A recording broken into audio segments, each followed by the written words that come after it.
صلوا على النبي الكريم صلى الله على محمد.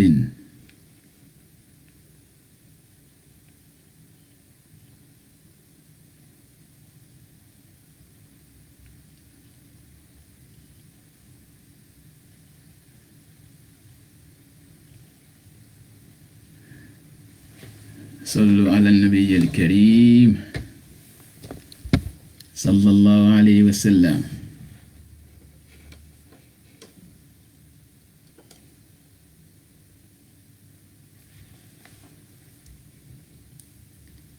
اللهم صل على سيدنا محمد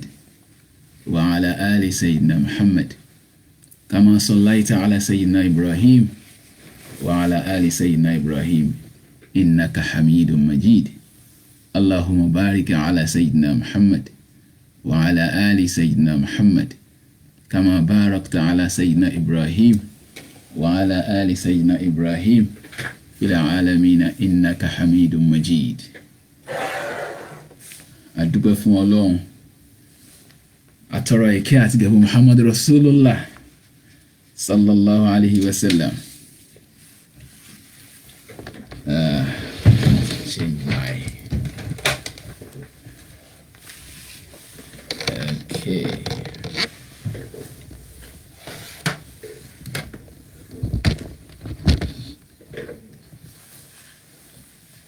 Alhamdulillah Rabbil Alamin.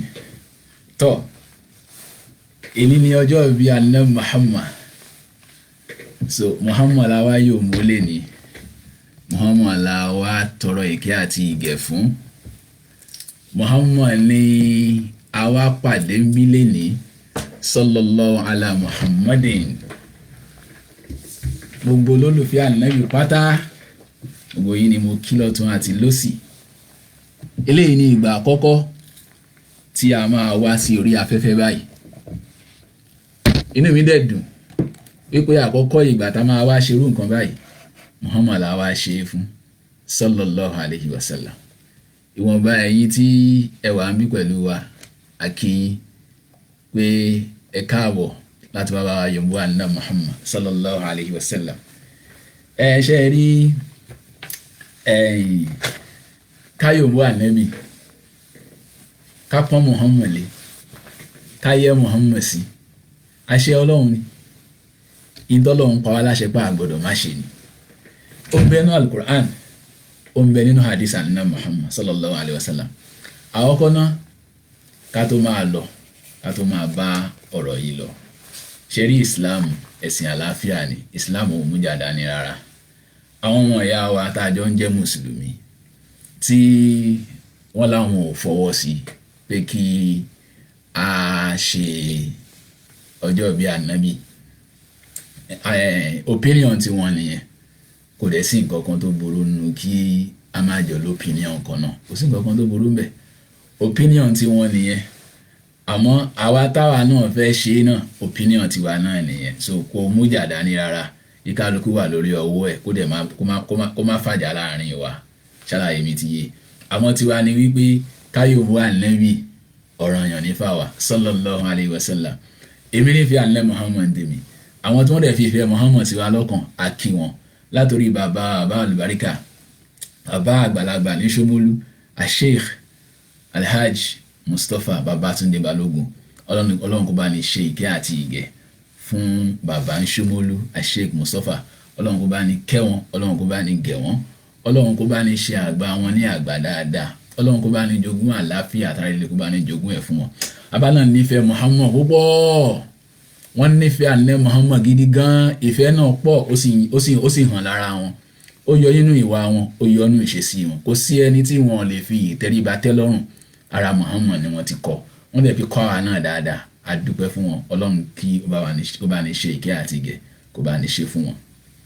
Ẹ bá ní kí lìílá fi kọ̀ọ̀kan fún Sheikh Mustapha. Ọlọ́run kó bá ní ṣe àlékún àlàáfíà fún wọn. Laqad ja'akum, kọ́lọ́run kó jẹ́ kí ẹ̀mí wọn kó mi wọn kó gùn. Ayatul Kursi, Ọlọ́run kó ṣe àlékún ààbò ẹ̀, kó ṣe fún wọn. Ìfẹ́ Ànábì Muhammad tó bá wà lára wọn, kọ́lọ́run kó má gbà kó lára wọn.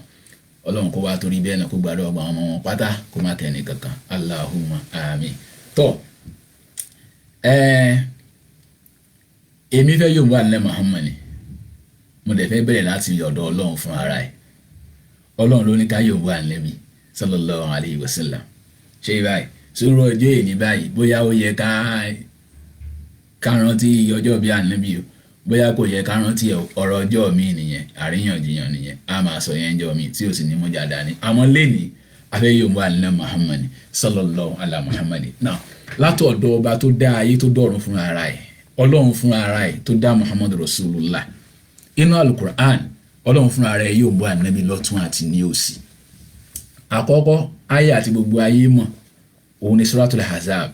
Quran chapter 33 verse 56 ọlọ́run sọ ń bẹ ọlọ́run ní a'udhu billahi minash shaitani rajim inna Allaha orí dájúdájú èmi ọlọ́run wa malaikatahu yusalluna ala nabi orí dájúdájú ọlọ́run ọba wa malaikatahu àti àwọn màlẹ́kà rẹ̀ yusalluna ala nabi ó ní àwọn máa ń tọrọ ìkẹ́ àwọn máa ń ṣe àpọ́nlé fún ànábì Muhammad ṣe báyìí ó wá ní yá ayyuhalladhina amanu gbogbo ẹ̀yin tẹ́ gbọ́ lọ́wọ́ ọba gbọ́ látòrí èmi àti gbogbo ẹ̀yin tẹ́ ń gbọ́ mi pátá sallu alayhi wa sallimu taslima ó ní gbogbo yín pátá ẹ máa yòǹbó ànábì ẹ máa tọrọ ìkẹ́ fún wa sallimu taslima ẹ máa tọrọ àlàáfíà fún Muhammadu Rasulullah sallallahu alayhi wa sallam ọlọ́run ló pa ní àṣẹ bẹ́ẹ̀ fún èmi àti yín ó fún ara ẹ̀ náà dẹ̀ ń ṣe bẹ́ẹ̀ ó fún ara ẹ̀ ó ń pọ́n àlẹ́ Muhammad lé gbogbo àwọn màlẹ́kà rẹ̀ pátá ni wọ́n ń pọ́n Muhammad lé so àwa náà aláti pọ́n Muhammad lé nítorí ẹni àpọ́nlé náà lọ́nbí Muhammad sallallahu alayhi wa sallam ṣé wàá rí àyà kan wá bẹ́ẹ̀ náà alukur'an suratul Ahzab náà ni Quran orí 23 Quran chapter 33 verse 6 ọlọ́run sọ̀rọ̀ kan bẹ́ẹ̀ tó lágbára nípa Muhammadu Rasulullah so that ká tó bọ́ síbò míì ká lè mọ̀ wípé ọba tó dá Muhammad gan ó pọ́n Muhammad lé púpọ̀ ṣé báyìí ìtọ́lọ́run ò fẹ́ ó ní ká sọ Muhammad ọlọ́run a gbọ́dọ̀ pé Muhammad ọlọ́run a gbọ́dọ̀ pé Muhammad lọ́mọ ọlọ́run a sì gbọ́dọ̀ sin ànlẹ́ Muhammad ẹrú ọlọ́run lànlẹ́ Muhammad òjíṣẹ́ ọlọ́run lànlẹ́ Muhammad adé ńlá sì nífẹ̀ẹ́ délẹ̀ tán pátápátá àṣẹ ọlọ́run ni Muhammad náà sì sọ bẹ́ẹ̀ sallallahu alayhi wa sallam now lákọ̀ọ́kọ́ ọlọ́run ní anabiyu Muhammad tẹ̀rí yẹn awla bil mu'minina min anfusihim ẹ wo ọ̀rọ̀ ńlá ni ọ̀rọ̀ yẹn lágbára gan ọlọ́run ní Muhammad tẹ̀rí yẹn alẹ́ Muhammad awla bil mu'minina min anfusihim ṣe rí awla gbogbo ẹ̀yin tẹ̀ ń kéwú àtẹ̀yin tí wọ́n kọ́ ní kéwú níbi àwòlá yẹn ẹ̀yin náà ẹ máa gbọ́ àwálù ń bẹ̀ àwálù ṣe báyìí àwálù omi ni one ṣe báyìí ula omi ni one àwòlá yẹn ń tiẹ̀ isimu tẹ̀fùdíìlì ni ṣe ń gbọ́ omi ni wípé tá a bá mú Muhammad báyìí tá a wá mú àwọn olùgbàgbọ́ òdodo tá a wá gbogbo wa pátá tá a kó wa jọpọ̀ báyìí tá a wá gbé Muhammad sẹ́gbẹ́ kan báyìí èwo nú ẹ̀mí ara tiwa àti Muhammad èwo nu méjèèjì lákọ́kọ́ ìdáyà yẹn sọ ní pé Muhammad lákọ́kọ́ Muhammad kan pàtàkì ju ẹ̀mí ara tiwa lọ lọ́dọ̀ ara wa ọlọ́run ló sọ bẹ́ẹ̀ anabiyu ọlọ́run ní Muhammad tẹ̀rí yẹn awla bil mu'minina min anfusihim alẹ́ Muhammad súnmọ́ wa ju ara wa lọ súnmọ́ wa ju ẹ̀mí ara wa lọ awla bil mu'minina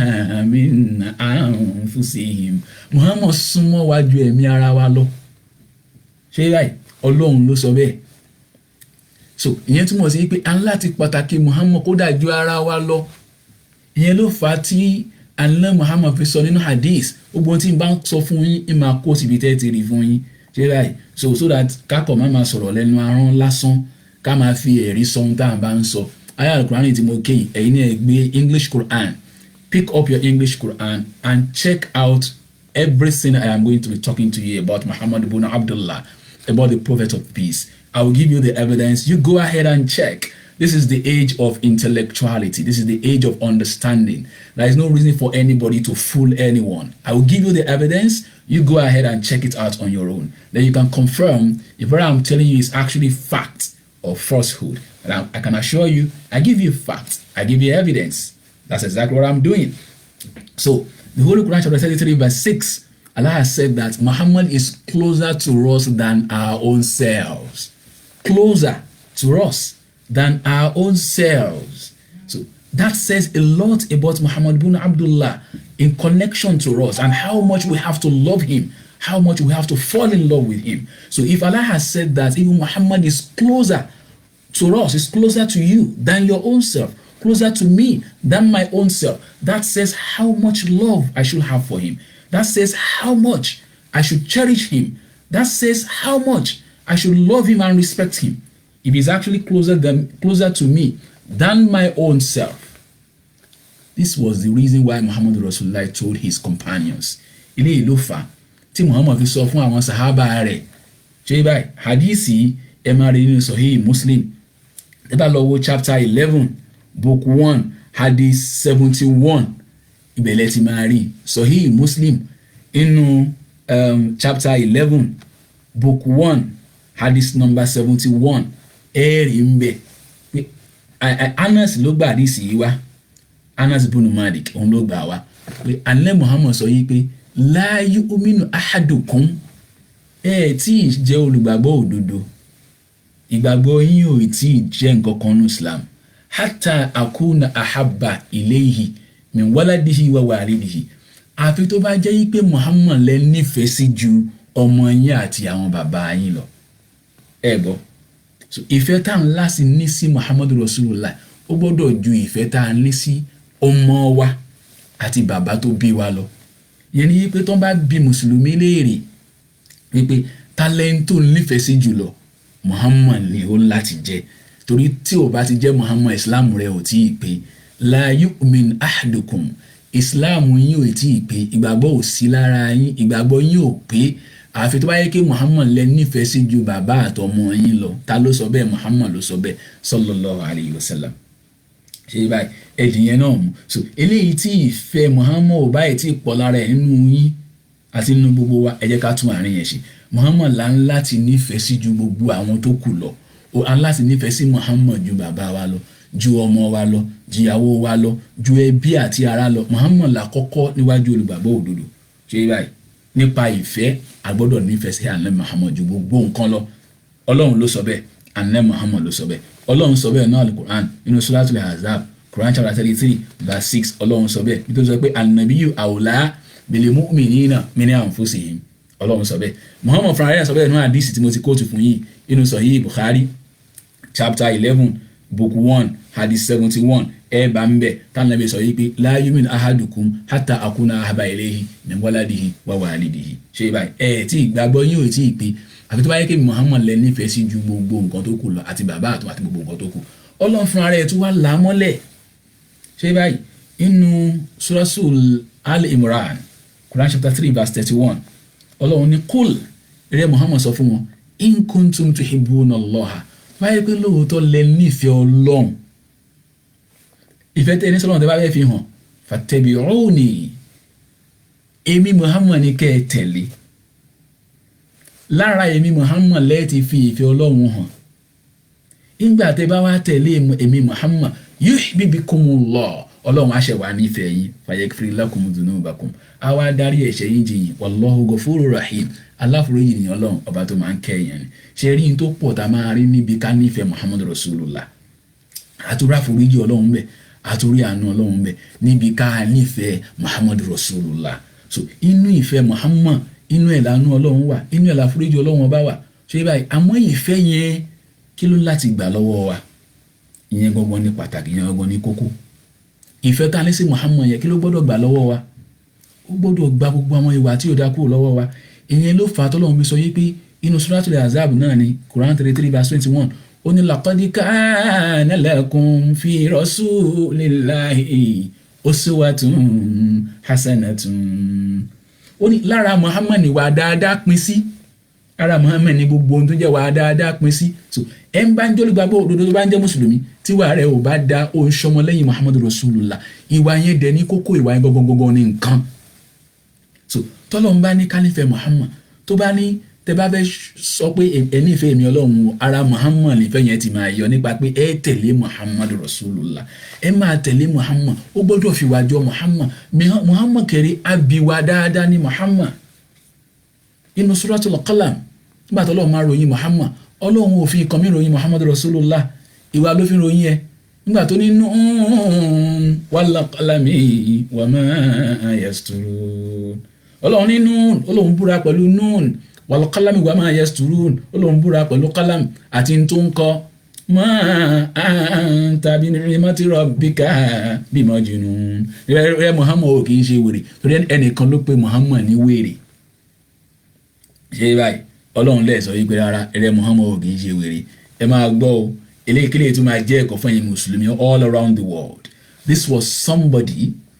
that said that Muhammad Rasulullah was crazy. So when Allah revealed a verse of the Holy Quran about that incident, Allah did not ask that that person should be killed. Allah did not ask that that person should be slaughtered. Allah did not ask that that person should be attacked. But the person actually abused Muhammad Rasulullah. That is a talk for another day. So Allah only refuted what the person said. He said that ma anta bi ni'mati rabbika bi majnun. No, you are not crazy. Don't mind that person that said you are. No, you are not. You are not crazy. So that's a good lesson for all of us because that's actually a very sensitive issue which I will come back to another time, a very long time from now. Then where I'm going is Allah now says that wa innaka la ala khuluqun azim. Muhammad, you are of noble character. So tọ́lọ́run bá ní ká fìwà jọ Muhammad, tó bá ní kí á tẹ̀lé Muhammad, tó bá ní ká nífẹ̀ẹ́ Muhammad, ẹni tó fẹ́ ká fẹ́ lára ẹ̀ nìyẹn, ìwà dáadáa ara Muhammad ni. Ẹ̀yin mùsùlùmí òdodo, ẹ jẹ́ ká hùwà dáadáa ká fi jọ Muhammad. Ẹ jẹ́ kí aráyé rí wa báyìí kí wọ́n rí ìwà Muhammad lára wa. Al-akhlaqul muhammadiyya, àwọn ìwà tí Muhammad òun ni kẹ́ jẹ́ kán rí lára wa. Ẹ má jẹ́ kán rí wa jàgídíjàgan lára wa. Ẹ má jẹ́ kán rí wa òpùrọ́, kán rí wa ẹni tí ń jalè, kán rí wa ẹni tó ń kówó òlu jẹ, kán rí wa ẹni tí ó yẹ kó fi owó tọ́nà ṣe, kó fi owó fún wa níná, kó fi owó ṣe àwọn nǹkan tí Nàìjíríà máa fi dá tó wá ń kó jẹ. Ẹ má jẹ́ kán rí lára yín torí kò sí lára Muhammad Rasulullah tálẹ́fíjọ́ ṣé báyìí intan láti kọ́lé lẹ́kọ́lé ní nìyẹn pé ká fi wà jọ Muhammad Rasulullah ṣàlàyé mi ti yé. So bí Ọlọ́run fúnra ara ẹ̀ ṣe pọ́n Muhammad léèrè, bí Ọlọ́run fúnra ara ẹ̀ ṣe yòǹbó ànẹ́bìrì, as a matter of fact làkọ́díjákùn tá a máa ń kà bóyá lè mọ̀ wípé Ọlọ́run fi yòǹbó ànẹ́ Muhammad ni ṣé báyìí àyà yẹn ń bẹ nínú suratu Tauba ẹ bá lọ sọ́wọ́ gbẹ̀yìn ẹ rí ń bẹ tọ́lọ́run ní laqad ja'akum rasulullahi laqad ja'akum rasulun min anfusikum azizun alayhi ma anittum harisun alaykum bil mu'minina raufur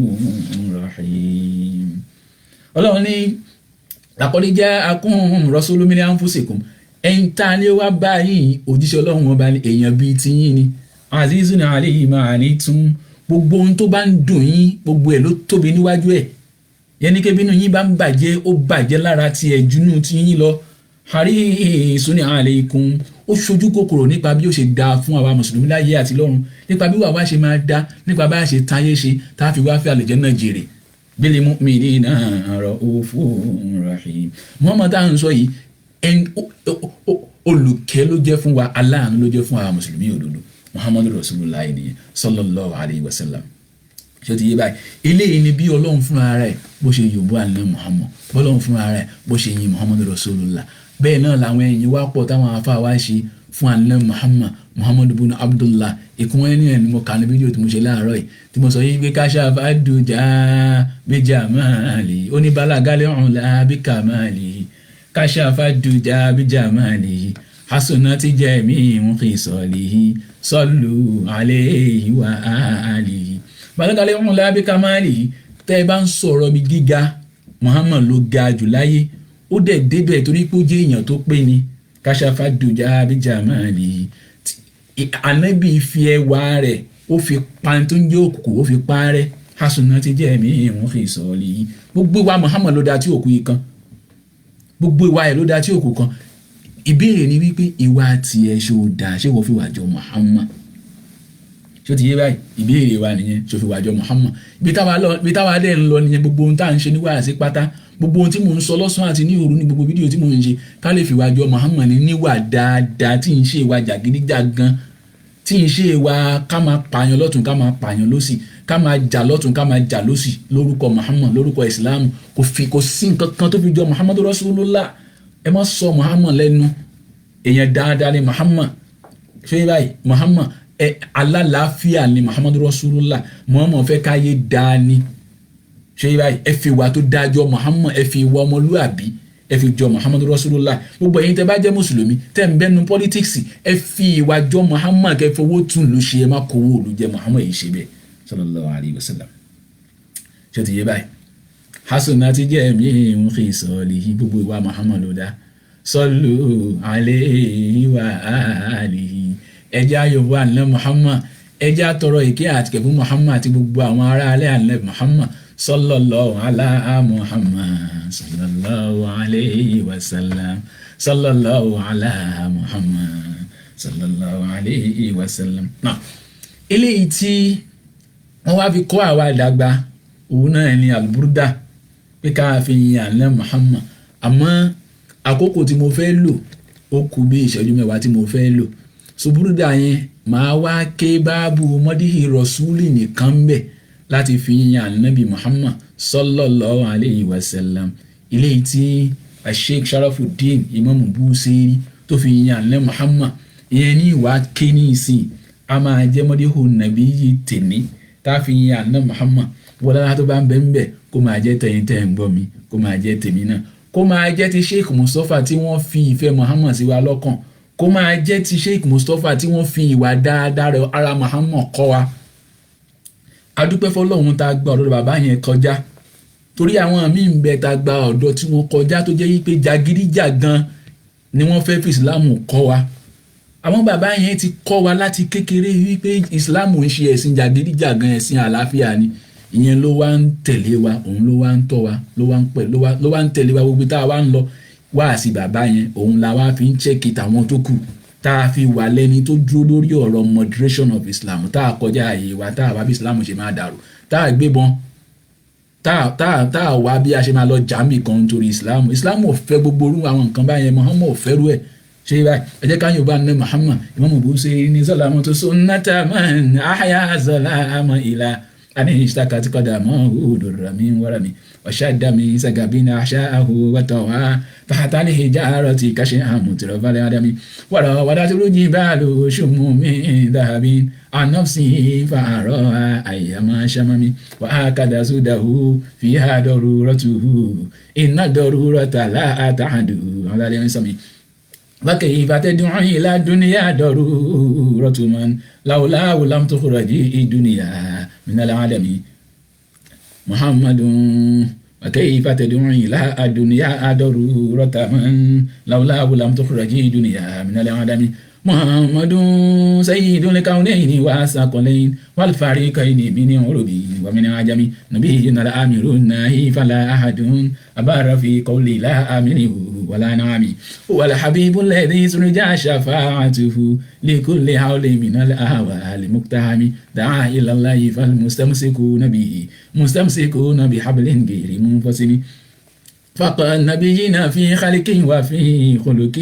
ولم يدانه في علم ولا كرم وكلهم ẹjẹ túbẹ̀ yẹn fún yín ó ní Imam Busiri ní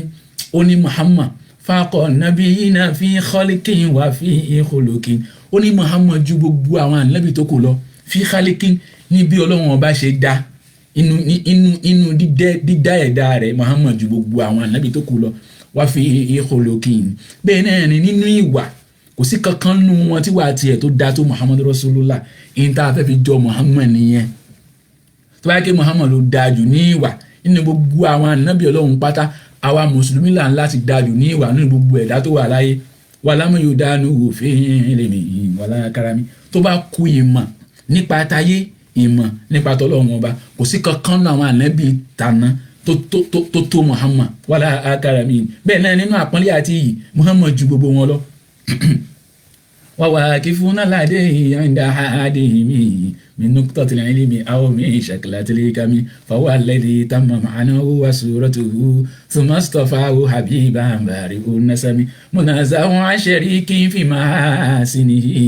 وجوهر الحسن فيه غير منقسم دع ما دعته النصارى في نبيهم وقم بما شئت مدحا فيه واعتكم. ẹ̀yin tẹ́ máa ń wo fídíò mi tí mò ń ṣe lọ́sẹ̀ọ̀sẹ̀ ẹ rí i pé mo máa ń sọ síbẹ̀ wípé Ọlọ́run Ọba nìkan là ń sìn, kódà a gbọ́dọ̀ sin Muhammad, kódà a gbọ́dọ̀ pe Muhammad pé kó ṣe nǹkan fún wa, ẹbọ ni. ṣé báyìí àwọn ìkọjá ààyè ìfẹ́ Muhammad náà nìyẹn. tá a bá fẹ́ nífẹ̀ẹ́ Muhammad a gbọ́dọ̀ nífẹ̀ẹ́ Muhammad ní abẹ́ òfin Ọlọ́run Ọba ni. a gbọ́dọ̀ nífẹ̀ẹ́ Muhammad kó tún máa wá kọlu òfin ṣẹ̀ríà bí ká wá sọ Muhammad Ọlọ́run ká máa ní kí Muhammad ṣe nǹkan fún wa. ẹ̀ ṣíríkù náà àzúmọ̀ bẹ̀rọ̀ bẹ̀lẹ̀ kàn àbátì ẹbọ nìyẹn kò dáa, ẹja kò ní ẹ ṣe báyìí. àwọn orin bíi irú àwọn orin yẹn pọ̀, ó wà ní Lárúbáwá, ó wà láwọn èdè míì náà tó jẹ́ wípé ẹbọ ni. gbogbo orin tó bá ti ń jẹ́ pé ẹ wá ń pe Muhammad pé kó bá ṣe nǹkan fún yín, ẹbọ nìyẹn. ẹ mọ̀ pé Muhammad kó ṣe nǹkan fún yín, Ọlọ́run ni kẹ́ ẹ pè, kẹ́ ẹ nífẹ̀ẹ́ Muhammad àmọ́ Ọlọ́run ni ẹ pè. ẹ mọ̀ pé Muhammad kó ṣe nǹkan fún yín. ṣíríkù náà àti mìíràn bẹ̀rẹ̀ kàbátì. ìyẹn ni Imam Busiri ń sọ ń bì. ó ní dáhàmọ́ jàhátù nasara fi nabiyyihim, oníṣẹ́ rí àwọn nọ̀sọ́rọ́ àti gbogbo ohun tí wọ́n ń sọ nípa ànábì wọn ànábì Ìsá, ẹ̀yẹ má sọ bẹ́ẹ̀ nípa Muhammad. kí làwọn ń sọ? àwọn kan ní wọ́n pe Ìsá lọ́lọ́run, àwọn kan ní wọ́n pe Ìsá lọ́mọ Ọlọ́run. so Imam Busiri wá ní dáàmọ́ dàátì ò nọ̀sọ́rọ́ fi nabiyyihim, gbogbo ohun tí àwọn nọ̀sọ́rọ́ ń sọ nípa ànábì Ìsá tó jẹ́ ẹbọ pẹ̀lú Ọlọ́run Ọba, ẹ̀yẹ má sọ bẹ́ẹ̀. ẹ má pe Muhammad lọ́lọ́run, ẹ má pe Muhammad lọ́mọ Ọlọ́run, ẹ má fi Muhammad sí ààyè Ọlọ́run Ọba, ẹbọ ni ẹ mọ̀ ṣe bẹ́ẹ̀. lẹ́yìn tẹ́ ẹ bá wá ti ṣe yẹn wà á kún bí máa ṣe ta àmọ́dé àfi ìwà tẹ́kí mi. lẹ́yìn yẹn gbogbo ara tó bá wù yín ni kẹ́ fi ẹyin Muhammad á. lẹ́yìn tẹ́ ẹ bá ti pè lọ́lọ́run, tẹ́ ẹ pè lọ́mọ Ọlọ́run, tẹ́ ẹ fi sáyé Ọlọ́run, tẹ́ ẹ máa tọrọ nǹkan lọ́wọ́ ẹ̀ pé kó bá ṣe nǹkan fún yín, gbogbo ẹyin tó bá kù ní kẹ́ fi ẹyin Muhammad. wansubu ila dhatihi ma shi'ta min sharafin wansubu ila qadrihi ma shi'ta min izami. ẹ wo bí Muhammad ṣe ga tó kẹ́ fi yìn, ẹ wo bó ṣe lápọ̀nlé tó kẹ́ fi yìn. ẹ má pè lọ́lọ́run Ọba nìkan ni, ẹ má pè lọ́lọ́run, ẹ má pè lọ́mọ Ọlọ́run, ẹ má fi sáyé Ọlọ́run. àwọn lẹ́yìn yẹn kò sára tó kù tẹ́ ẹ lè dá, kò sí àfáà náà láyé yìí tó lè sọ yìí pé tẹ́ ẹ pé Muhammad ò rí bẹ́ẹ̀. lẹ́yìn tẹ́ ẹ bá ti pè lọ́lọ́run, tẹ́ ẹ pè lọ́mọ Ọlọ́run, tẹ́ ẹ jẹ́ fi sáyé Ọlọ́run, tẹ́ ẹ gbé ìwọ Ọlọ́run fún, tẹ́ fọ́lọ́run ní ìwọ ẹ̀, tẹ́lẹ̀ mọ́ pé èèyàn bíi tiwa ni Muhammad. lẹ́yìn yẹn gbogbo àpọ́nlé tó kù tó bá tọ́ sí Muhammad, gbogbo ẹ̀ láyé gbà yẹn tẹ́lẹ̀ fún Muhammad Rasulullah sallallahu alayhi wa sallam. torí pé kí ni fa inna fadla rasulillahi laysa lahu hadun fayuriba anhu natikum bifami. ẹnu wa ò lè ròyìn bí Muhammad ti lọ́lá tó ń wájú Ọlọ́run tá a bá ti pè lọ́lọ́run, tá a pè lọ́mọ Ọlọ́run, tá a dé gbé wọ Ọlọ́run Ọba fún. ẹnu yìí ò lè ròyìn ẹ̀, Ànábì kọjá bẹ́ẹ̀. ẹgbọ́n tọ́lọ́run fúnra rẹ̀, nígbà tọ́lọ́run fúnra rẹ̀ ti ròyìn Muhammad ní ìròyìn tí ẹnu ẹ̀dá èèyàn kan ò gbà fọlọ́run fúnra rẹ̀, kí ló wá túkù táwa tó fẹ́ sọ níròyìn Muhammadu Rasulullah tí ò lè wọlé. kò sí nǹkan náà lẹ́yìn ká má pè lọ́lọ́run, ká má pè lọ́mọ Ọlọ́run, ká dẹ̀ má tọrọ nǹkan lọ́wọ́ ẹ̀, torí kò sí nǹkan tó lè ṣe fún wa lẹ́yìn tọ́lọ́run bá fẹ́ ṣe. ṣé ti yé báyìí? Imam Busiri wá continue, ó ní láwùn náà sábà qadrahu ayatuhu ẹni zaman ahyasmuhu hina yudi ada risari mọ́mí. tí n bá tún yẹn fún wa ó máa dá wà lálẹ́ lọ́kàn àwọn tí ṣẹ̀rí àwọn ò bá dúró déédéé. ṣé báyìí ẹni tó bá nífẹ̀ẹ́ Muhammad tí ìmọ̀ ṣẹ̀rí àwọn adẹ̀ dúró déédéé, òun ni eléyìí ò ní dálaka yìí ẹ̀ láàmú. tí Imam Busiri ń sọ ń bí ọ̀rọ̀ tó lágbára gidi gan pa Muhammad ni. àmọ́ ẹni tó dúró déédéé tí ìmọ̀ ṣẹ̀rí àwọn dúró déédéé, òun ni ò ní dàrú mọ́ lọ́wọ́. sọ ẹ má jẹ́ ń tún yẹn fún yín. ṣé báyìí ó ní láwùn náà sabat qadrahu ayatuhu izama subhanallah ahyasmuhu hina yudi ada risari mọ́mí. tá bá sọ̀rọ̀ nípa miracle ní Muhammad mo lè tún yẹn fún yín, àmọ́ ẹ jẹ́ fani yẹn lẹ̀ nítorí wípé èmi ń gbìyànjú bí Islam ò ṣe ní dàrú mọ́ wa lọ́wọ́. tí bá tú àárín yẹn fún yín, àwọn tí Islam ò yé dáadáa, tí ṣẹ̀ríà ò dùn lára dáadáa, ó máa dàrú mọ́ wọn lọ́wọ́. kí ni mo dẹ̀ máa gé nínú yẹn? ẹ má jẹ́ ń tún yẹn fún yín, ẹ jẹ́ ń continue. ó ní lámù yẹ mutahinna bima ta'ayya lihum qulubihi hisana alayna falam naritabu walam nahimi أعيا الورى فهم معناه فليس يرى للقرب والموت فيه غير منفهم كالشمس تزهر للعينين من بعد صغيرة وتكل طرف من أمام فكيف يدرك في دنيا حقيقته قوم يا تسلوا عنه بالهلم فمبلغ العلم فيه أنه بشر وأنه خير خلق الله كلهم. mo lè pa ìtàn léyìí fún yín ṣe rí Imam Busiri tó kọ orin yìí ṣe báyìí ó ti máa ń kọ àwọn orin tẹ́lẹ̀tẹ́lẹ̀ kó tó wá nífẹ̀ẹ́ Muhammad nígbà tó wá nífẹ̀ẹ́ Muhammad tán táìmù tá a wá ń sọ yìí ó wá ti wà paralyzed kò lè gbápá kò lè gbẹ́sẹ̀ mọ́ àmọ́ ó wá ń ròyìn Muhammad lọ́tún ó ń ròyìn Muhammad lọ́sì nígbà tó wá dé ibi bẹ́ẹ̀tù tí mo kà yìí bàmọ́bùlágùlẹ̀ ẹni mi fi annahu basharun ó wá sùn lọ òun wá gbé e lọ ṣe báyìí lójú oorun ló ti wá rí Muhammad ló wá parí ẹ̀ fún pé wá annahu khairu khalqillahi kullihim ṣe báyìí nígbà tí ó jí báyìí ó gbá apá ó gbẹ́sẹ̀ paralysis mú sá lọ ni ibi tí ìfẹ́ Muhammad lè ṣe fún èèyàn nìyẹn. wa kullu ayyin ata rusulul kiramu biha fa innama tasalat min nurihi bihim فإنه شمس فضل هم كواكبها يزهرن أنوارها للناس في ظلام حتى إذا طلعت في الكونين عم هدى العالمين وحياة سائر الأمم أكرم بخلق نبي زانه خلقهم لحسن مشتمل بالبشر متسم كزهر في تعرف والبدر في شرف والبحر في كرم والدار في همم. Imam Busiri ó ní kazahari fi tarofin ó ní àná Muhammad ó dà gẹ́gẹ́ bí azari yẹn náà ní flower ṣe báyìí fi tarofin nígbà tó bá blossom dáadáa ṣe báyìí nígbà tó bá rẹwà bí Muhammad ṣe rí nìyẹn wà lè bá lè rí fi sharafin àná Muhammad ó dà gẹ́gẹ́ bí òṣùpá nígbà tó bá mọ́lẹ̀ kéré tó mọ́lẹ̀ dáadáa wà lè bá rí fi karamin tá a bá ní ká sọ̀rọ̀ pé ká tọrẹ ànlẹ́ Muhammad dà gẹ́gẹ́ bí ibùdó ni kò sẹ́ni tí ò lè tọrẹ fún wa dárí fi ìhìmọ́mi tàbá ní ká tún wá sọ̀rọ̀ pé ká nígbóyà ká lákin ànlẹ́ Muhammad ó dà gẹ́gẹ́ bí ìgbà ṣé báyìí tí ò sin tí Muhammad ò lè ṣe tó bá kan ká so tọrọ nípa ti Ọlọ́run. ká ànáwó wá wá fárídùn fìjà aláìtì tàbá ní ká sọ̀rọ̀ bí Muhammad ti ga tó ṣé báyìí in his grandeur tàbá ní ká sọ̀rọ̀ nípa rẹ̀ ànlẹ́ Muhammad aṣọ ni nínú gíga rẹ̀ wájú Ọlọ́run ọba àti inú àpọ́nlé ẹ̀ àti inú ẹyẹ ẹ̀ wájú Ọlọ́run ọba ní aṣọ ni Muhammad kò sẹ́ni kankan tí ayé ẹ̀ tó ti Muhammad níwájú Ọlọ́run ọba ká annahu wa huwa faridun fi jalalatihi fi askarin talqahu wa fi yashami ká annama lu'lu'ul makinunu fi sadafin min ma'adini mantiqin minhu wa mubtasami. Muhammad a máa rẹ́rìn ní gbogbo wa ṣé báyìí Muhammad máa ń ṣe tí wọ́n pè ní bashashatu li wajhihi ṣé ibà kéèyàn máa smile ní gbogbo ìgbà gbogbo ẹni tó bá ń wá sí sàkánì àlẹ́ Muhammad inú wọn máa ń dùn kó lọ́dọ̀ Muhammad ni ṣé ibà ìyẹn ni Imam Busiri sọ yìí pé ká annama lu'lu'ul makinunu fi sadafin min ma'adini mantiqin minhu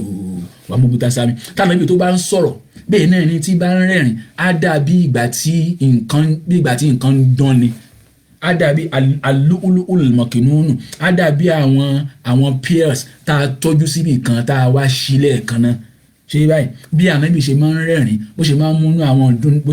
àwọn èèyàn dùn nìyẹn ṣé bẹ́ẹ̀ ni wọ́n náà ń ṣe ṣáwọn èèyàn tó wà ní sàkání yẹn ṣé ni wọ́n máa ń dùn láti wà ní sàkání yẹn gẹ́gẹ́ bí nínú àwọn èèyàn ṣe máa ń dùn láti wà ní sàkání náà Muhammadu Rasulullah láti ìbáyà àwọn àdìlù tó bá ń dán máa zúmọ̀ hù tó bá lè mú tẹ̀sí kéèmí ni hù àmúlétẹ́sí mi mawlaya salli wa sallim daiman abada ala habibika khairil khalqi kullihim. ṣé báyìí bí Imam Busiri bó ti ròyìn Muhammad yẹn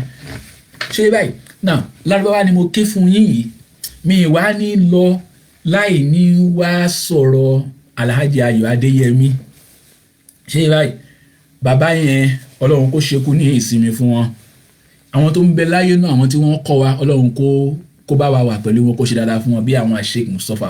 Babatunde Balogun àti gbogbo àwọn tó kù bẹ́ẹ̀ náà tí a kọ́ ẹ̀kọ́ látara Ọlọ́run kó máa ní kẹ́kàlùkù wọn. ṣé wá rí bàbá yìí Alhaji Ayọ̀ Adéyẹmí bàbá yìí nífẹ̀ẹ́ Muhammad púpọ̀ wọ́n lè ròyìn Muhammad dáadáa mọ́dé yìí tí mo kà fún yín Imam Busiri ló kọ èdè lárúbáwá ló fi kọ́. Alhaji Ayọ̀ Adéyẹmí Ọlọ́run kó ṣekú ní ìsinmi fún wọn àwọn ròyìn Muhammad lédè abínibí tiwa lédè Yorùbá tí wọ́n fi ròyìn Muhammad dáadáa màá wá mú bíi méjì nínú ẹ̀ tí wọ́n fi ròyìn Muhammad máa mú wá fún yín ká tún fi lè kí Muhammad lẹ́ni kí ládàá èkó máa jẹ́ tiwọn kó máa jẹ́ tẹnì kọ̀ọ̀kan wa náà. Bàbá Adéyẹmí inú àwọn mọ́díhù tiwọn tí wọ́n ṣe fún àná Muhammad bàbá ní ṣèkẹ́ṣègẹ̀ fún Olúwa ṣèkẹ́ṣègẹ̀ fún ṣèkẹ́ṣègẹ̀ fún Olúwa ṣèkẹ́ṣègẹ̀ fún ṣèkẹ́ṣègẹ̀ fún Muhammadu ọmọ Amina ṣèkẹ́ṣègẹ̀ fún Rọ́súlù bàbá Rùkọ́yàtù ṣèkẹ́ṣègẹ̀ fún Olúwa Aliyaminu onílé ọlá ẹni tó Olúwa gbádé fún Aliyaminu onílé ọlá ẹni tó Olúwa gbádé fún ọ̀rẹ́ Olúwa lánàbí bí Muhammadu òjíṣẹ́ ńlá ṣèkẹ́ṣègẹ̀ fún Olúwa Muhammadu Mudasiru ìrẹ́ ló gbẹ̀yìn dé gbà síwájú Muhammadu Mudasiru ìrẹ́ ló gbẹ̀yìn dé gbà síwájú ìwà rere ló sọ ẹ́ dọ̀gá o Muhammadu òjíṣẹ́ ńlá ṣèkẹ́ṣègẹ̀ fún Olúwa. ẹgbọ́mọdé wù yẹn ẹ wò wọ́n ṣe ròyìn alẹ́ Muhammad wọ́n ní ṣèkẹ́ṣègẹ̀ fún Olúwa ṣèkẹ́ṣègẹ̀ fún wọ́n fi ìyẹn sọ tẹ̀lé òfin Ọlọ́run wípé yá ayyuha alladhina amanu sallu alayhi wa sallimu taslima ẹ̀yin olùgbàgbọ́ òdodo ẹ tọrọ ìkẹ́ àti ìgẹ̀ fún Muhammadu Rasulullah ẹ tọrọ ìkẹ́ ẹ tọrọ ìgẹ̀ so bàbá wa sọ yìí pé ṣèkẹ́ṣègẹ̀ fún ṣe ìkẹ́ àti ìgẹ̀ sọ̀látù wa sàlámù nìyẹn gẹ́gẹ́ bí òfin Ọlọ́run pé sallu alayhi wa sallimu taslima abáyọ̀ Ọlọ́run kò ṣekú nísìnyí fún wọn abáyọ̀ sọ wípé ṣèkẹ́ṣègẹ̀ fún Olúwa ṣèkẹ́ṣègẹ̀ fún Muhammadu ọmọ Amina ṣèkẹ́ṣègẹ̀ fún Rọ́súlù bàbá Rùkọ́yàtù ṣèkẹ́ṣègẹ̀ fún Olúwa. Táwa ni Muhammadu ọmọ Amina yìí bàbá wa sọ yìí pé ẹni tá à ń sọ̀rọ̀ yìí ó ní Aliyaminu onílé ọlá ẹni tó Olúwa gbádé fún Aliyaminu onílé ọlá ẹni tó Olúwa gbádé fún ọ̀rẹ́ Olúwa lánàbí mi Muhammadu òjíṣẹ́ ńlá ṣèkẹ́ṣègẹ̀ fún Olúwa. ẹgbọ́ ẹ̀yìn àná Muhammad lẹ́nu bàbá àgbàlagbà lọ́wọ́ kó ṣe kú ní ìsinmi fún wọn ẹ wo bí wọ́n ṣe ń fi ìfẹ́ ròyìn àná Muhammad wípé ànábì ńkọ́ Aliyaminu ni ẹni tó ṣe fọkàn tán ni onílé ọlá ni òun lọ́lọ́run gbé adé fún òun lọ́lọ́run gbé ọlá fún ọ̀rẹ́ Olúwa ni Muhammadu Rasulullah ọ̀rẹ́ Olúwa tààrà sámú ni tó gbọ́dọ̀ jẹ́ ọ̀rẹ́ mi àti yín náà Aliyaminu onílé ọlá ẹni tó Olúwa gbádé fún Aliyaminu onílé ọlá ẹni tó Olúwa gbádé fún ọ̀rẹ́ Olúwa lánàbí mi Muhammadu òjíṣẹ́ ńlá ṣèkẹ́ṣègẹ̀ fún Olúwa. Muhammadu Mudasiru ìrẹ́ ló gbẹ̀yìn dé gbà síwájú stanza kẹta ni nínú orin bàbá ayọ̀ tí wọ́n fi ròyìn Muhammadu Rasulullah wọ́n ní Muhammadu Mudasiru ìrẹ́ ló gbẹ̀yìn dé gbà síwájú Muhammadu Mudasiru ìrẹ́ ló gbẹ̀yìn dé gbà síwájú ìwà rere ló sọ ẹ́ dọ̀gá o Muhammadu òjíṣẹ́ ńlá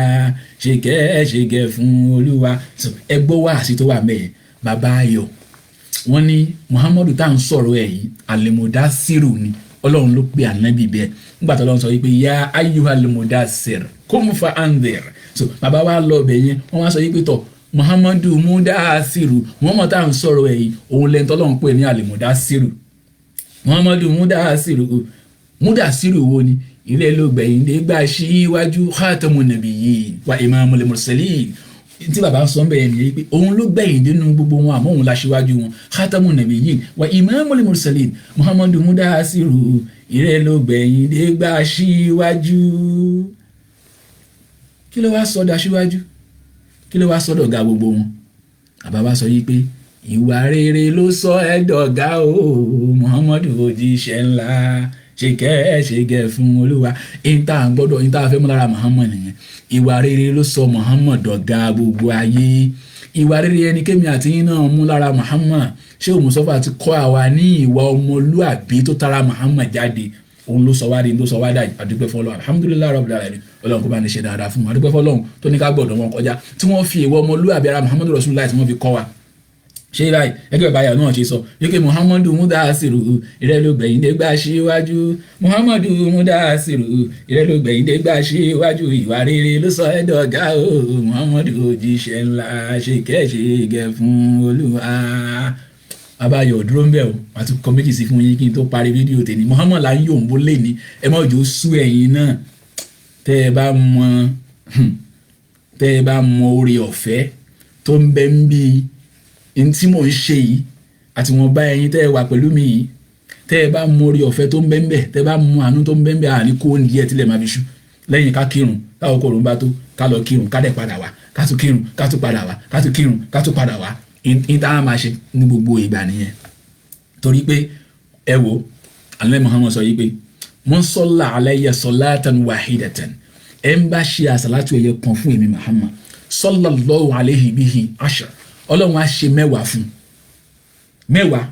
lọ́lọ́run máa ṣe so that tó bá sọ yìí pé sallallahu alayhi wa sallam lẹ́ẹ̀kan ọlọ́run fúnra rẹ̀ á ṣe mẹ́wàá fún wọn nìkan wa man salla alayya ashara salawati ẹ ń bá wá ṣe àsàlátù mẹ́wàá fún èmi muhammad sallallahu alayhi bihi mi'a sallallahu alayhi bihi mi'a ọlọ́run á ṣe 100 ọlọ́run máa ṣe padà fún tán 100 kó sọ yìí pé sallallahu alayhi wa sallam sallallahu alayhi wa sallam sallallahu ala muhammad sallallahu alayhi wa sallam sallallahu ala muhammad sallallahu alayhi wa sallam sallallahu ala muhammad sallallahu alayhi wa sallam sallallahu ala muhammad sallallahu alayhi wa sallam mẹ́wàá tí mo ṣe yẹn ọlọ́run ti ṣe 100 padà fún mi lẹ́ẹ̀kan náà ṣe báyìí ní àwọn ìkẹ́ àti ìgẹ̀ ọlọ́run ṣe 100 fún mi nìyẹn muhammad wá sọ yìí pé ẹ ń bá wá ṣe 100 fún èmi muhammad ọlọ́run ó ṣe 1000 fún ẹ̀yin wa nà muhammad sallallahu alayhi wa sallam ṣe báyìí ẹ ń bá wá ṣe 1000 fún muhammad sọ yìí pé èmi àti ẹ̀ láàjọ wà àlùjánnà tó bá ti kírun tó sì hùwà dáadáa ẹ má ṣe muhammad gbọ́ ẹ má ròyìn pé bóyá tẹ́ ẹ bá kírun tẹ́ ẹ hùwà dáadáa tẹ́ ẹ bá ń ṣàṣàlátù ẹ wà àlùjánnà ẹ ń tọ́ná yín ẹ ní wà àlùjánnà torí tí muhammad ní condition àti wà àlùjánnà àkọ́kọ́ ká kírun kí bàbá dẹ̀ dáa ni ṣe báyìí so ìta bálára muhammad nìyẹn muhammad kírun tó ikú ni sallallahu alayhi wa sallam ó dẹ̀ hùwà dáadáa tó ikú ni sallallahu alayhi wa sallam so ẹ lè mú mi jẹun tó kó sódò lọ muhammad ló kó sódò tí gbogbo wa tẹ̀lé so tí muhammad ṣe làwa náà máa tẹ̀lé ẹ mọ kírun ẹ sì máa hùwà dáadáa ẹni tó ń kírun tíwà rẹ̀ ò dáa náà yóò máa yà lẹ́nu pé òní wà àlùjánnà ṣé báyìí ọ̀rọ̀ wá àtijọ́ mi nìyẹn o a máa sọ yẹn Al-Qur'an níbi ṣàlàyé ẹ̀ fún yín o gbogbo ẹni tó bá ń kírun tíwà rẹ̀ ò bá ti dáa ọ jẹ̀yánú náà dáadáa kò tẹ̀ tó rà àlùjánnà wọ̀ ẹni tó wà àlùjánnà straight lẹ́ẹ̀kan náà tó bá ti kú òun lẹ́ni tó ń kírun dáadáa tíwà rẹ̀ sì bárun ti ń kírun tíwà rẹ̀ dẹ̀ dá bí tá à ń lọ ní wípé Muhammad là ń yòbó lọ́wọ́ àti lọ sínú Al-Qur'an bọ́lá ń ṣe yòbó àlẹ́bọ̀ fúnra rẹ̀ àti kẹ́yìn fún wa àti wá lọ sọ́dọ̀ Imam Busiri èyí tó ń fi káwà dàgbà nìyẹn Burdatul Madihil Mubaraka ṣe é báyìí àti gbọ́n tí Imam Busiri sọ ń pa àlẹ́ Muhammad èdè abínibí tí wàá rí eléyìí tí Alhaji Ayọ̀ Adéyẹmí fi wáyé òǹbọ̀ àlẹ́ Muhammad ṣe é báyìí bẹ́ẹ̀ ni mo wá ń lọ mo ti mú kan wá ń bẹ̀ mo ti wá fẹ́ mú kejì wá mo wá fẹ́ kẹ́ ẹ mọ àǹfààní tó wà nínú àsàlátù tá à ń ṣe yẹn pé ládá ńlá là ń gbà ṣé báyìí oore ńlá là ń kó wájú Ọlọ́run ṣé báyìí kò dẹ̀ sí tó ní kéèyàn má kọ́ntínú ń bẹ̀ ṣé báyìí torí náà àbáyọ tó wá sọ yìí pé muhammadu mi o muhammadu mi muhammadu mi o muhammadu mi muhammadu ṣoore tó pọ̀ sí ilé ayé muhammadu bàbá Fatimata àyànfẹ́ olúwa ni muhammad oníṣẹ́ ńlá ẹni bá fẹ́ muhammadu kó náà wọ́ o èmi náà wọ́ mi mo gbà tí muhammad oníṣẹ́ ńlá ẹni bá fẹ́ muhammadu kó náà wọ́ èmi náà wọ́ mi mo gbà tí muhammad oníṣẹ́ ńlá muhammadu mi ooo muhammadu mi muhammadu mi ooo muhammadu mi muhammadu bàbá Fatima àyànfẹ́ oníṣẹ́ ńlá muhammadu ọmọ Amina àyànfẹ́ oníṣẹ́ ńlá mọ́díwì mi tí bàbá Ayọ̀ fi yòbó àlẹ́ Muhammad nìyẹn sallallahu alayhi wa sallam ọlọ́run kọ́ bá ní ṣekú ní sinmi fún bàbá Ayọ̀ bàbá afá àti wa náà ṣe òmùsọ́fà àwọn náà ròyìn àlẹ́ Muhammad dáadáa ní àwọn ọmọdé yìí tó pọ̀ sílẹ̀ kún lẹ́kẹ́ tí bá bẹ̀rẹ̀ ní ìsìn àti ẹ̀dín kú ní ẹ̀ ara ṣé báyìí ní táwọn náà fi ròyìn àlẹ́ Muhammad sallallahu ala Muhammad tó ní àwọn ìròyìn tó pọ̀ dáadáa ṣé báyìí àwọn ni wọ́n sọ yìí pé sọlẹ́ àlá Muhammad tọ́ha sọlẹ́ àlá Muhammad yasin Allahumma ya Rabbi Allahumma ya Rabbi sọlẹ́ àlá Muhammad èmi ṣé òkú sọ́ba ni wọ́n kọ́ wa nígbà tí wọ́n fi ìfẹ́ Muhammad sí wa lọ́kàn lẹ́yìn wípé gbogbo ìjọ bí ànábì báyìí gbogbo ọmọlé kí ó máa jókòó wọ́n á ké búrúdà fún wa láti òkè délẹ̀ ṣé báyìí a máa rò bí ànábì ayé òun bẹ́ẹ̀ èmi nínú wa máa ṣe oríire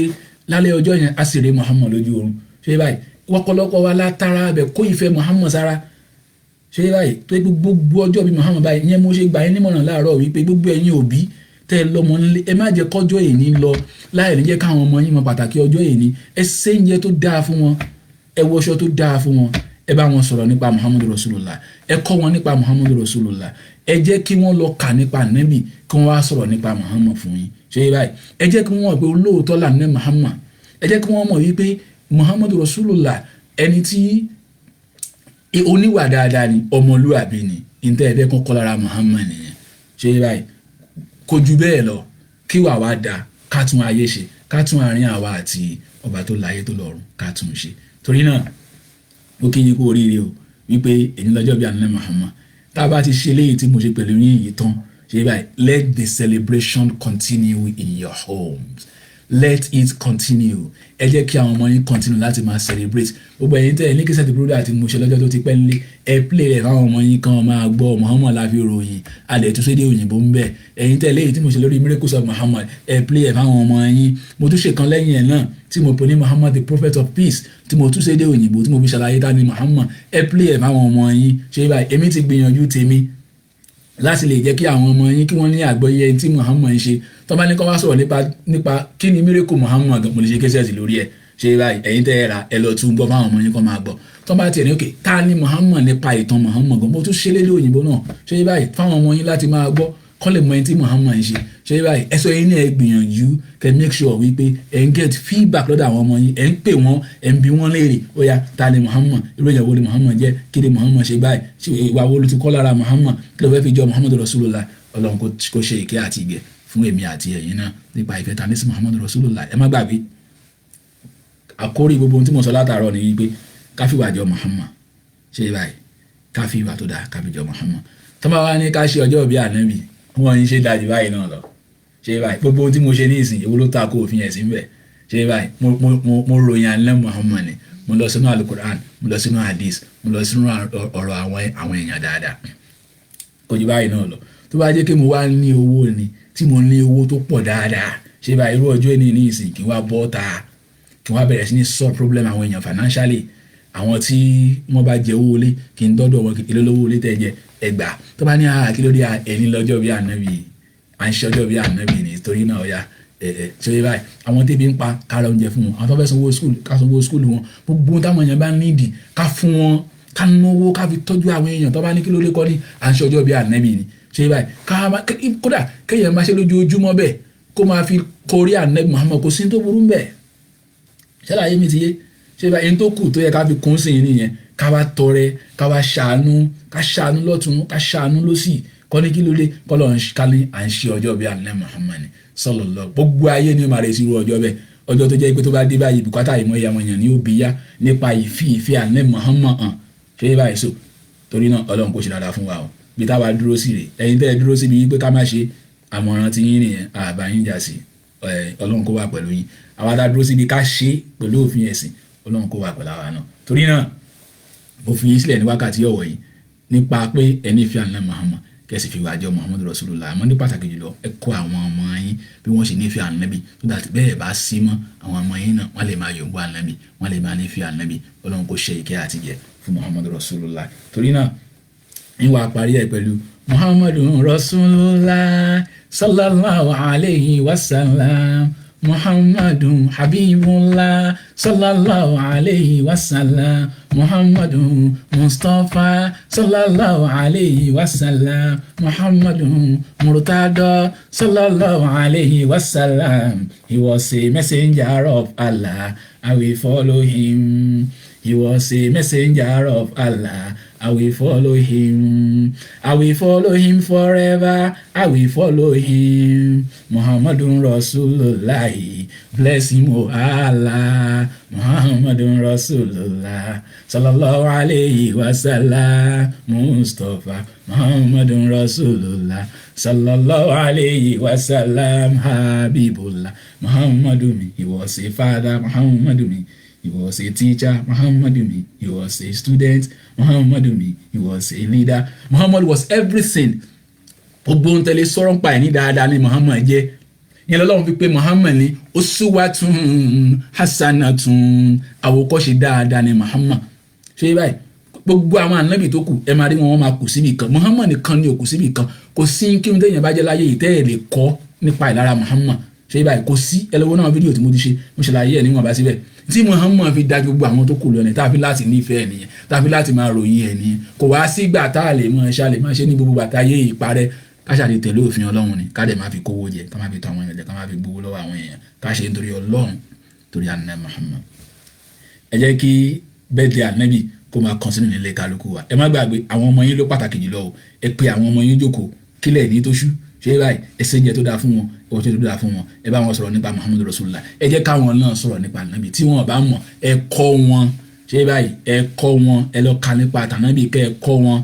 Sallu ala nabiyyil karim sallallahu alayhi wa sallam. Adúpẹ́ o Ọlọ́run àṣẹ mú kálukú wa o Ọlọ́run á tún jẹ́ ká ṣe ọ̀pọ̀lọpọ̀ ọdún ọjọ́ ọ̀bí Muhammad Ọlọ́run á jẹ́ ká ṣe ọ̀pọ̀lọpọ̀ ẹ̀ láyé inú ààyè àti inú ààyè tiwa àti inú ọ̀pọ̀lọpọ̀ owó àti ìyà àti ẹ̀yẹ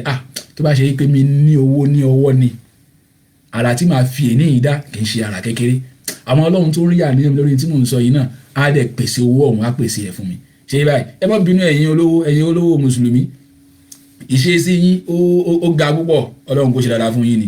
èmi dẹ̀ ń bẹ Ọlọ́run ẹ̀yin tí mo súnmọ́ nínú yẹn mọ̀ mí dáadáa pé mi ń béèrè owó lọ́wọ́ yín.